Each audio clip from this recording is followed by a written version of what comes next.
थोड़ी संघर्ष की स्थिति फिर भी लाभ की स्थिति। जीवन में अनुभव अत्यंत अमूल्य होते हैं क्योंकि वह जीवन कैसे व्यतीत करना है ये सिखाते हैं। अत्यंत संवेदनशील लोगों के राशि के रूप में कर्क राशि की विशेष पहचान है। उस अनुसार जो भी अच्छा या बुरा अनुभव आता है वह सीधे आपके हृदय को लगता है। उस अनुभव को आप कभी भूल नहीं पाते। उस अनुभव पर आप बड़ा विचार करते हैं और उसी के अनुसार आगे की योजना बनाते हैं। इस काल में भी आपको वैसा ही करना है। नमस्कार, मैं एस्ट्रो गुरुमाँ डॉक्टर ज्योति जोशी आप सभी ज्योतिष प्रेमियों का हार्दिक स्वागत करती हूँ। हम नवंबर 2024 महीने के राशि भविष्य को समझ रहे हैं। उसमें आज हम कर्क राशि के जातकों के लिए ये महीना कैसा रहेगा इस पर विस्तार से वार्तालाप करेंगे। विभिन्न दृष्टिकोण से इस महीने के ग्रह स्थिति का हम शास्त्रोक्त विश्लेषण करने वाले हैं। साथ ही वीडियो के अंत में मैं आपको इस महीने करने वाला विशेष उपाय भी बताने वाली हूँ, इसीलिए वीडियो को अंत तक देखना न भूलें। एक और महत्वपूर्ण बात है, हम विभिन्न दृष्टियों से ये महीना आपके लिए कैसा रहेगा ये बड़े विस्तार से बताते हैं। उस अनुसार इस महीने आपका अनुभव क्या रहा ये आप हमें कमेंट द्वारा हम तक पहुंचा सकते हैं, ताकि हमारे इस मार्गदर्शन का आपको लाभ हो रहा है ये बात हम तक पहुंच सके।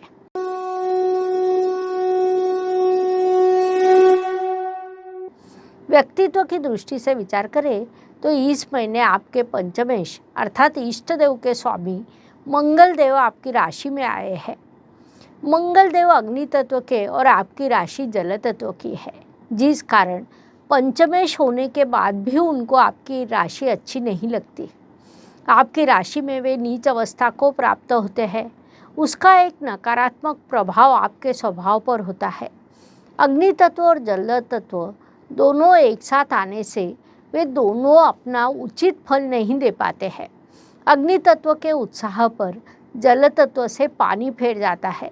जल तत्व अत्यंत ठंडा शीतल होता है, वह अग्नि तत्व से कहीं न कहीं कलुषित हो जाता है। ऐसी एक अंतर्विरोध की स्थिति यहाँ निर्माण होती है। स्वाभाविक रूप से उसका प्रभाव आपके व्यक्तित्व पर भी होता है। इसीलिए इस काल में अपने स्वभाव का, अपने व्यक्तित्व का उचित ध्यान रखें। अपने मूल स्वभाव के अनुसार ही व्यवहार करने का प्रयास करें, ये सलाह आपको दी जाती है। धन परिवार वाणी की दृष्टि से विचार करें तो कर्क राशि के लिए रविदेव की स्थिति महत्वपूर्ण होती है, क्योंकि वे आपके धनेश है। रविदेव इस काल में आपके चतुर्थ स्थान में नीच अवस्था में विराजमान है, लेकिन महीने के दूसरे पखवाड़े में वे राशि परिवर्तन कर आपके पंचम स्थान में प्रवेश करेंगे। वहाँ से वे आपके लिए अत्यंत सकारात्मक होंगे।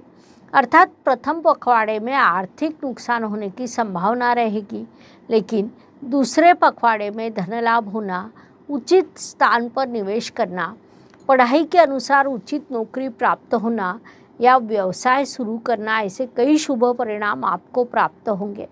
कुल मिलाकर महीने का दूसरा पखवाड़ा आपके लिए आर्थिक लाभ प्राप्ति का रहेगा, इसलिए इस काल का पूरा उपयोग करें। पराक्रम एवं परिश्रम की दृष्टि से विचार करें तो कर्क राशि के लिए बुधदेव की स्थिति महत्वपूर्ण होती है, क्योंकि वे आपके परिश्रमेश है। बुधदेव इस काल में आपके पंचम स्थान में अर्थात तृतीय के तृतीय स्थान में विराजमान है, जो अत्यंत शुभ स्थिति मानी जाती है, जिस कारण इस काल में आप बड़ा परिश्रम करने वाले हैं। नौकरी में, व्यवसाय में, करियर के लिए आप जिस क्षेत्र में आप हो वहाँ पर आप परिश्रम से सफलता को खींच कर लाने का प्रयास करेंगे, जिस कारण ये काल आपके लिए अत्यंत महत्वपूर्ण रहेगा।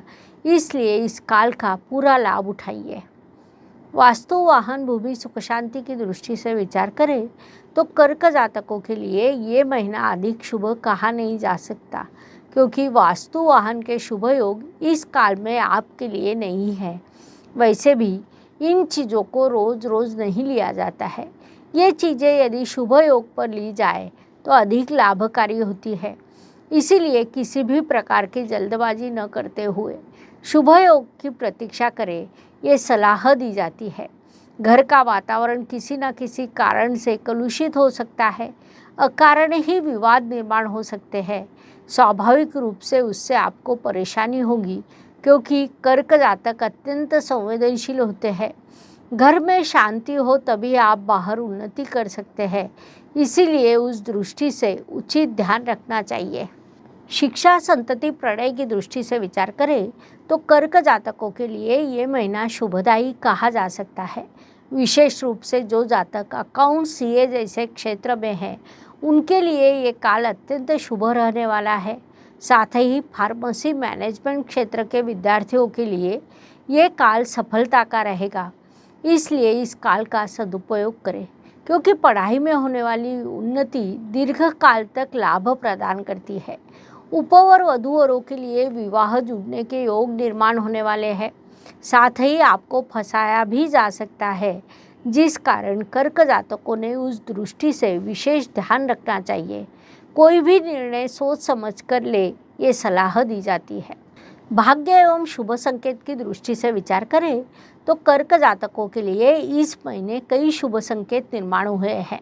उसमें मुख्य रूप से कहा जाए तो भाग्येश गुरुदेव स्वयं लाभ स्थान में विराजमान है, जिस कारण आपको भाग्य से लाभ प्राप्त होगा, इसलिए उसे हम अत्यंत बड़ा शुभ संकेत कह सकते हैं। आपने पहले कहीं निवेश किया हो, प्लॉट हो, जमीन हो, पुराने शेयर्स हो, उनसे अब आपको भरपूर लाभ प्राप्त होगा, इसलिए इस काल का सदुपयोग करें।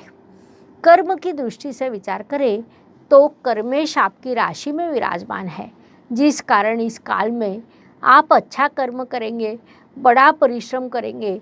परिश्रम के पेड़ को एक दिन फल अवश्य लगते हैं। आज नहीं तो कल परिश्रम के फल अवश्य प्राप्त होते हैं। परिश्रम कभी भी व्यर्थ नहीं जाते, लेकिन इसकी शाश्वती नहीं कि वे आज आपको मिलेंगे, क्योंकि ये महीना आपके लिए कई दृष्टियों से संघर्ष का रहने वाला है। उससे आगे बढ़ने के लिए आप सफल हो जाइए, वही आपके लिए लाभकारी रहेगा। लाभ की दृष्टि से विचार करें तो कर्क जातकों के लिए ये महीना बड़ा लाभकारी कहा जा सकता है, क्योंकि जैसा मैंने पहले भी कहा, आपके लाभ स्थान में गुरुदेव विराजमान है। ज्योतिष नियमों के अनुसार 11वां गुरु अत्यंत लाभकारी माना जाता है। वास्तव में लाभ स्थान में आने वाला हर ग्रह शुभ फल प्रदान करता है।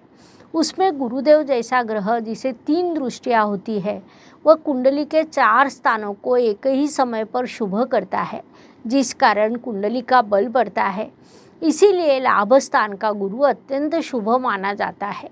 आपका भाग्येश होने के कारण वह आपके लिए विशेष शुभ रहता है, इसलिए इस काल में आप उसका पूरा उपयोग करें ताकि अधिक से अधिक लाभ आपको प्राप्त हो सके। व्यय एवं परदेश गमन की दृष्टि से विचार करें तो कर्क जातकों के लिए ये महीना बड़े खर्च का रहेगा। इस महीने सबसे अधिक खर्च आप पढ़ाई पर करने वाले हैं। साथ ही यात्रा पर, व्यवसाय पर आपका खर्च होगा। उस खर्च को हम आवश्यक और सकारात्मक कह सकते हैं। उससे भविष्य में आपकी उन्नति हो सकती है, इसीलिए वह करना भी चाहिए। इस बात को पहले से ही ध्यान में लेकर मानसिकता बना ले, ये सलाह दी जाती है। हर दिन हर किसी के लिए समान नहीं होता। जीवन सुख दुख और उतार चढ़ाव से भरा है। उस अनुसार महीने के कुछ दिन सभी के लिए अत्यंत शुभ होते हैं, तो कुछ अशुभ, तनाव और संघर्ष से भरे होते हैं। इस अवधि में हम कैसा व्यवहार करते हैं, इससे हमारी सफलता निर्धारित होती है। उस दृष्टि से विचार करें तो कर्क जातकों के लिए 4, 13 और 22 ये दिन शुभ रहेंगे। इसीलिए प्रयास करें कि सभी आवश्यक कामों को पूरा किया जाए। साथ ही 11, 20 और 30 ये दिन अशुभ रहेंगे, तो हो सकता है इन दिनों में आपका संघर्ष बढ़ेगा। इसीलिए इन दिनों की उचित योजना बनानी होगी ताकि आपका मानसिक स्वास्थ्य बना रहे। उपायों की दृष्टि से विचार करें तो ज्योतिष में अत्यंत छोटे छोटे लेकिन बड़ा परिणाम करने वाले उपाय बताए गए हैं। अशुभ चीज़ों की अशुभता कम करने का, शुभ चीज़ों की शुभता बढ़ाने का उनमें सामर्थ्य होता है। उस अनुसार नवंबर महीने का विचार करें। कर्क जातकों को उपाय सूचित किया जाता है कि आप अपने माता जी की सेवा करें, उन्हें उचित मान सम्मान दें। ज्योतिष नियमों के अनुसार कुंडली का चंद्रमा अशुभ हो तो उसका माताजी के स्वास्थ्य पर विपरीत परिणाम होता है, क्योंकि चंद्रमा माता का भी कारक है। उस अनुसार माताजी की सेवा करने से कुंडली का चंद्रमा बलवान होता है और उसके आपको शुभ परिणाम प्राप्त होते हैं। इसलिए आपने ये उपाय अवश्य करें। इस प्रकार मेष से लेकर मीन तक हर राशि के लिए नवंबर 2024 कैसा रहेगा, ये समझाने के लिए 12 वीडियो हमने आपके इस चैनल पर अपलोड किए हैं। पुनश्च अवश्य मिलेंगे। वीडियो अच्छा लगे तो लाइक, शेयर, सब्सक्राइब करें। कमेंट बॉक्स में जय ज्योतिष लिखना ना भूलें। धन्यवाद। शुभम भवतु। हर हर ज्योतिष, घर घर ज्योतिष। ज्योतिष का अध्ययन तथा शास्त्र की शास्त्रीय तरीके से पढ़ाई करने के लिए मेरी 2 किताबें प्रकाशित हो चुकी है, उनका अवश्य लाभ लीजिए। Please like, share and subscribe the channel. और हाँ, बेल आइकॉन दबाना ना भूलें। धन्यवाद।